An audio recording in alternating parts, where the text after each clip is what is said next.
Welcome back to another video of Math Times Cool. So let's get straight into business. Okay, so given a geometric figure and a rotation, reflection, or translation, draw the transformed figure using those items. Okay, so let's do that. I can first. Okay, wait for this to load. So let's say we were given 0.14, and let's say we had to reflect it over the x-axis. New point would be right here. So because when you reflect over the x, the sign of the y changes. And if you were to reflect over the y-axis, it would be -14 because you would flip the sign of the x if you reflect over the y. So let's say that I was also to rotate this by 180 degrees. The first thing we would need to do is to determine where this point would end up, so which quadrant. So in a rotation, in a positive rotation, it goes counterclockwise, so against the movement of a clock. So this would be 90, this would be 180, this would be 270, and then this would be 360 right there. Okay, so knowing that, we know that it's 180, so it would be somewhere here. So every 90 degrees you end up in a different quadrant. So 90 and then 180, you'd be here. So every time you rotate by 90 degrees, the digits flip. So the new if you're deflected by 90 degrees, the new point would be 41. Plus or minus, yeah, and then you flip it again, so it would be 14. And then to determine the sign, we just have to do one thing. So we have to identify which quadrant it is in. It is in the third quadrant, and so they both should be negatives. Okay, so let's say I have to translate it. So translation vector of -4 and 2. So whoops, and 2. So it'd be 1 minus 4. That'd be new x, and then 4 plus 2. So that'd be -3, 6. Okay, -3, 6. So we just did all rigid transformations. So let's move on. Okay, so specify a sequence of transformations that will carry a figure onto another. So that would correlate with this. I can identify the transformation or sequence of transformations that maps one figure onto another. Okay, so let's see, maybe this one. So let's see. So how would we be able to map M and O onto ABC? So number one, a translation along the directed line segment NB, then a reflection over the vertical line through point B. So N would go to B, and then a reflection over the vertical line through point B. So it would be 1, 2, it would be something like that, and reflecting over that. Yep. So A works. So now let's look at B. A reflection over the vertical line MO, okay, and then a translation along the direct line segment MB.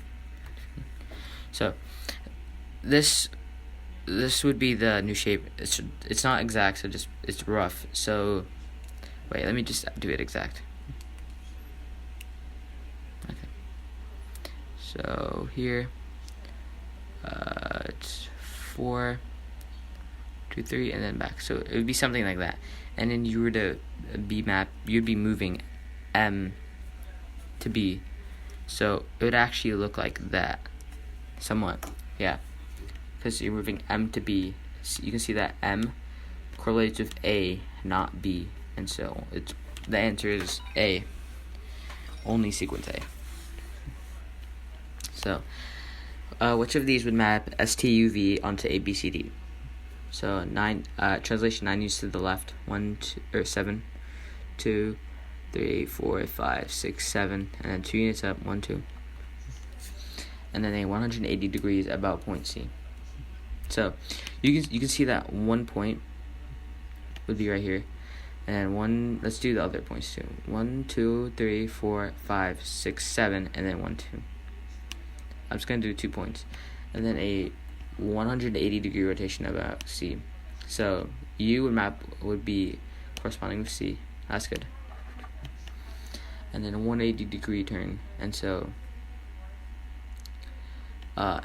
this point, so T would have to be, T would map to B, because if you were to rotate by 180 degrees, 90, and then 80, it would be somewhere around there.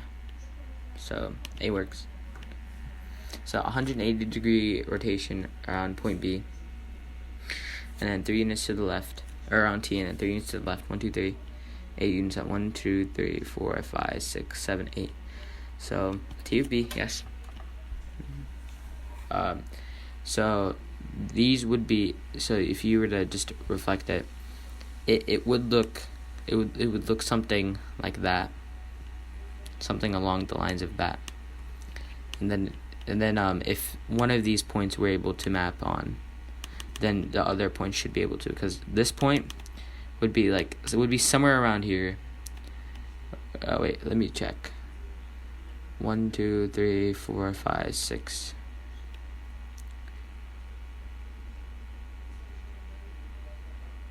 Six. Wait, whoops. 1, 2, 3, 4, 5. 1, 2, 3, 4, 5, 6. So 3 units to the right, 1, 2, 3, and then 8 units up. See, so to determine where S would end up, see, it goes down by 1 and then across by 6. And then if you're doing a 180 rotation, the line would have to be straight, and so you'd continue doing this one more time. So 1, 2, 3, 4, 5, 6, and then up 1. So this is roughly where S would be. And then if you're to do 3 units to the right, 1, 2, 3, and then 8 units up, 1, 2, 3, 4, 5, 6, 7, 8. So S would be to A, and yes, that does work. And so it's both. Okay.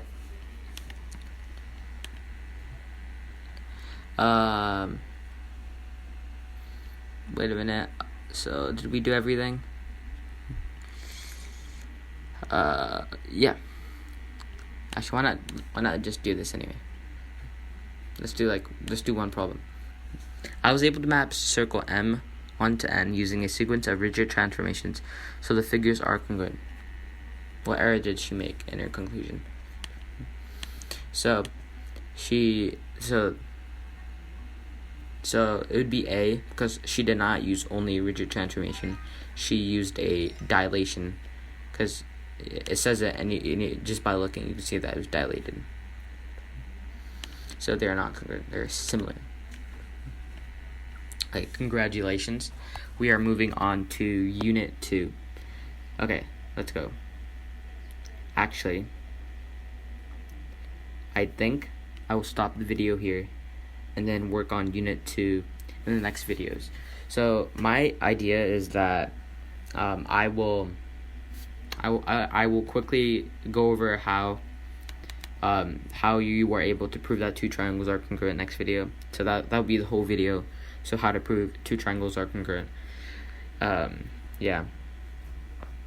So, and then after that, I will probably do postulates. So, like, for example, you might not know this, the reflexive postulate, and I'll just quickly go over those in the upcoming videos. So, thank you for watching, and stay tuned for my next videos. Goodbye.